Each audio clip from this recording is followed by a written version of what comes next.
Some time ago, I was going through YouTube trying to find inspiration for my next video, and I stumbled across Shunchan's channel. If you don't know him, he's a Japanese YouTuber from Osaka, and he makes mostly reaction videos and talking head videos like this one. Personally, I find him hilarious, so please check him out. I'll leave a link to his channel in the description. Now, as for the video I wanted to discuss today, it's his Japanese school rules even Japanese don't understand. As an English teacher in Japan, I think that there's a lot about real-life Japanese schools that people who haven't had the chance to experience them personally just find hilarious or interesting or downright scary. But anyway, let's watch the video together and I'll comment along the way. Also, Shinchan, I'm sorry for cutting out your intro and outro. And if you guys want to see his full video, including the reasons why he made it, please go to his channel and watch it there. Okay, here we go.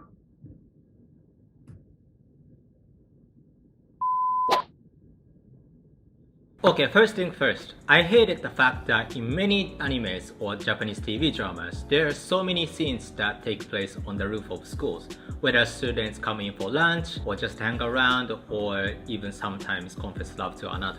This never, when I say it, I mean never, happens in Japanese high schools. Because how many times can you personally say, if you ever studied abroad in Japanese school, that you have ever hung around on the roof of a school building? I'm from Osaka, but I also have friends from, different other areas too. And none of them, including myself, had this kind of experience. In fact, in most schools, they lock the door to the roof so that students who are depressed from our nonsense school culture won't jump off. I was so disappointed when I entered my middle school because if you know what I'm talking about, hanging out on the roof has become such a cliche in Japanese anime and TV dramas, so I was really excited to have that kind of experience. So honestly, I don't know why they still keep making those scenes because realistically, nobody can ever relate to those kinds of scenes. Yep, this is totally true. In every school where I've taught, ever, the roof was absolutely off limits. Not just for the students, but also for the teachers themselves. In fact, I would go so far to say that the rooftop is closed off in about 95% of schools nationwide. The reasons are, like Shun said, to prevent suicide, but also to prevent students from doing anything perceived as immoral, because the rooftop is usually out of sight of teachers, so nobody can actually see what's going on there. In fact, at one junior high school where I taught, there was this hidden niche area between a couple of flower beds, just out of view, where boys would regularly go to do dares or be taken to be humiliated by their friends after losing a bet. That said, there are some exceptions, of course. In some schools, the rooftop is used as a special club activity area if the school, for example, has an astronomy club. To save space, some schools will build a small garden on the rooftop. Students might sometimes have lunch there in an organized fashion as a group with an adult chaperone teacher. Right? In those cases, usually the roof will be completely fenced off with like a 3-meter tall fence to prevent anybody jumping.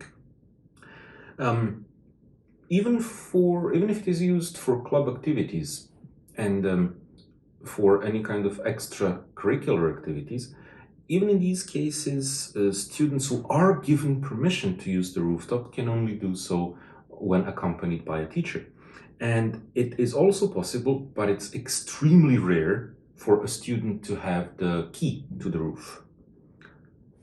I think the trend of showing students enjoying their roof life in anime started basically out of necessity. I mean, at first it was just a cost-saving measure. You don't need to draw a lot of side characters. You can just slap on a blue background with some clouds, and that's it. Bob's your uncle. But as animes developed and progressed over time, this kind of roof scene developed into a dramatization tool. During school hours in real life, there are just too few chances for students to have some alone time together, whether for romantic purposes or other purposes. So the introduction of this rooftop enabled the writers to wedge in some dramatic moments. But okay, let's move on. So it is a well-known fact that there are so many rules about your hair in Japanese schools. You can't have your favorite style of hair. No dyeing, no perm, you can't style it with a hair wax, the length should be less than this and that. But these are somewhat understandable. I mean, I wouldn't say it's understandable, but what they're saying basically is just be as natural as possible. Like, don't do anything to your hair, right? But let me talk about Japan's favorite. We restrict this for no reason, but just because this is how it's always been. Rules. In Japan, public schools don't allow students to have what is called 2 block or 2 block. For those who don't know, in an oversimplified definition, it is a hairstyle where the hair on the side is trimmed very short and the hair on top is left long. I'll insert some pictures around here, but in Japan, this kind of hairstyle is so common and popular that it wouldn't be too much of an exaggeration if I said pretty much every guy in Japan has this kind of hairstyle. But most schools ban this hairstyle. And last spring, when I started working as a fresh graduate, I had this conversation with my friend and it went something like this. お久しぶり。めっちゃ髪の毛変わってるやん。2ブロックやったよな。そうやねん。でも俺春から先生になったしさ、子供たちにも2ブロックあかんって言ってる分、若い教師は特に2ブロックしてあかんねん。そのルールまだあるんや。てか先生の立場からしてそれどういう理由で怒ってるん？正直わからん。ずっとあるルールやからそれに従ってるだけ。What? Can you guys believe this? They are enforcing the rule for the sake of enforcing the rule. So earlier this year, there was a discussion about this hairstyle at Tokyo City Council, and the head of the Board of Education's response was just ridiculous to say the least. 2ブロックはダメなんでしょうか。その理由といたしましては、外見等が原因で危険や事故に遭うケースなどがございますため、生徒を守る趣旨から定めているのでございます。Like, is this guy out of his mind?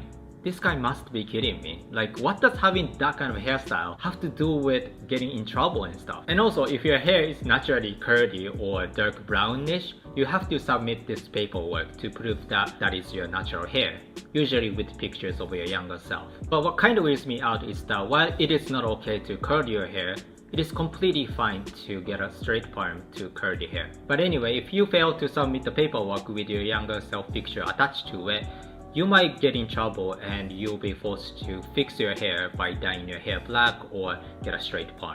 I might get in trouble for saying this, but this is simply abuse to my view, and whoever's still enforcing this rule is just stupid. While we are at this, let me also share the fact that girls are not allowed to wear makeup in most schools in Japan. Not even like a little bit. In my school, we had this thing called, what is it called? Makeup remover in each classroom, so that whenever they find a student with makeup on, they can just force her to remove it right away. I feel bad honestly because they say it is a bad manner for women to go to work without any makeup on. So like, how could you expect them to get used to wearing makeup every day all of a sudden after graduation? Like, if you don't let them wear it in school. Like, am I not right? The rules about hair can sometimes be super strict. There was even a case in Osaka of a girl with naturally brown hair who was forced by her school to dye it black regularly. And she actually sued her school and the Board of Education because she just couldn't take it anymore. You can read more about it online, just Google it. But fortunately, this kind of trend has been recently shifting to a more open-minded approach, especially at private schools, allowing students to attend school with a minimal hair alterations. For example, one private school where I used to teach allowed students to have a small amount of hairspray, but not wax, mousse, or gel. The school even allowed them to dye their hair, although only during summer break, and they had to dye it back to their natural color before going back to school. As for 2 block, I think this rule might only apply to public schools, because most private schools where I taught allowed it, and a bunch of students had it. The makeup, however, is still prohibited everywhere. Okay, let's continue. So in Japan, like in any other countries, we have assemblies in school. And what I hated the most about them is the way we are supposed to line up or gather around. We do this thing called senojin. It's basically that we line up based on our height. And I was always the first one because I was short. And people will make fun of you because you're always the first one, which I didn't really care about too much because my mom always told me that I will grow up taller than them when the time comes, which never happened. But I think more and more schools are removing this rule as they observe it can lead to bullying. But yeah, I think this still exists in a lot of schools. And also during a long assembly or during PE class, when we are allowed to sit down, there is this particular way of sitting that we have to follow as a student, which is called taikuzuari or sankakuzuari. And this is way harder than it looks. And apparently, this way of sitting isn't suitable when it's done for a long period of time. So as the principal keeps talking nonsense for like good 10 minutes, some students will literally reach out to the point where they can't keep in that position anymore. And your teacher will come up to you from the behind and smack your hand and be like, ちゃんと座れ. I'm like, bro, お尻痛いんですけど. Like, just because you have to go through this when you're a kid, it doesn't mean you have to go through this. It's scientifically proven that it's not good for your health. I mean, I wasn't brave enough to talk back to my teacher, but I really wish I did. Yeah, this is quite common, unfortunately. However, recently students are being allowed to change over from the taikuzuari to a more comfortable position as soon as it becomes painful. At least that was the case in my schools. But they could only do it as long as they didn't cause a commotion. Right? About a teacher coming from behind and smacking a student on the head. Well, I can't speak for all schools, but in the schools where I taught, that teacher would definitely have their contract terminated within 24 hours, and they would probably get immediately accused of assault and arrested. So I can't see that happening. But okay, let's move on. Grading system. So Japanese schools have this weird grading system. Not only do we get graded on our test scores, assignments, and our learning manner during class, we also get graded on note-taking. Now, I'm not denying the importance of note-taking. It surely does help students to remember things. But the way the teachers expect you to take notes is just beyond crazy. You cannot have your own way of note-taking. Like, you don't just listen to your teacher's lecture and write down whatever you think you need to write down on your notebook in your own format. It's not like that. You are expected to basically copy and paste whatever the heck teachers writes on the blackboard, like word for word. And this is why there's so much less interaction between the teachers and the students. It's almost like we have to ignore whatever the teacher is saying and focus on, note-taking, because one, we don't want to get our points deducted for missing few words or using different colors of pens. And for two, they don't wait for you. Like, if they are done, they erase everything and keep going. So yeah, I don't know if this is still a thing in Japan because it's been years since I went to high school. But yeah, do you guys submit your notebook to grade it on as well? Like, if so, how particular are your teacher about, how you take notes? Please let me know in the comment section. Actually, I'm not sure about this one. Maybe it's something done at an elementary school level, but to be honest, my schools didn't grade the students' notes, at least not to my knowledge. However, it is true that students get graded on everything, a bunch of stuff, constantly. Most of my schools wanted me to grade each and every student, every single lesson in 5 points. Participation, comprehension, vocabulary, accuracy, and fluency on a scale of 1 to 5. And then at the end of the year, these points would then get summed up and added to their Japanese English lesson grades. And finally, it would all together be magically transformed into percentages. Don't ask me how. Math is... Actually, at one school where I taught, I was asked to invent and design a whole system for oral examination of the students at the end of the school year, in addition to grading them in every single lesson. So I spent so much time doing that. I spent weeks doing that, making the question papers, designing the structure of the exam itself, etc. Only to be told in the end that the whole oral exam will only make up 15% of the student's grade. So, yeah, totally agree. Okay, classroom environment. So Japanese schools lack ACs and heating system. I mean, they do exist, but only in classrooms, and they can only be turned on during lectures. So just imagine getting into a super hot and humid classroom after 30 minutes of walking during summer in Japan. No wonder why there's so many cases till this day of students getting heat stroke every single summer in Japan. So one day when I was a student, as soon as I arrived at the school, the first thing that I did was just to strip to my underwear. Not underwear as in like my panties, but undershirt, yeah, because I don't want to get drenched in sweat, right? And guess what happens? My teacher, who just came from the faculty room that is always kept cool, Not always. would come up to me and tell me to wear my uniform. And guess what? He's only wearing a t-shirt. Like, I literally thought he was just joking and trying to be funny, but no, he was goddamn serious. And also during winter, we were rarely allowed to turn on the heating system also. For one, it is expensive, and for two, there's this stupid and outdated mindset that children must learn to endure hardship and stuff. Like, we have to shiver to the point where our hands get numb and we can't write properly so that we can develop fortitude or whatever. Like, they need to learn to put students' health as a top priority before this obsolete bullcrap, right? This is actually mostly true for public schools. Nowadays, private schools, of course, depends on the school, right? Will allow the AC to be on.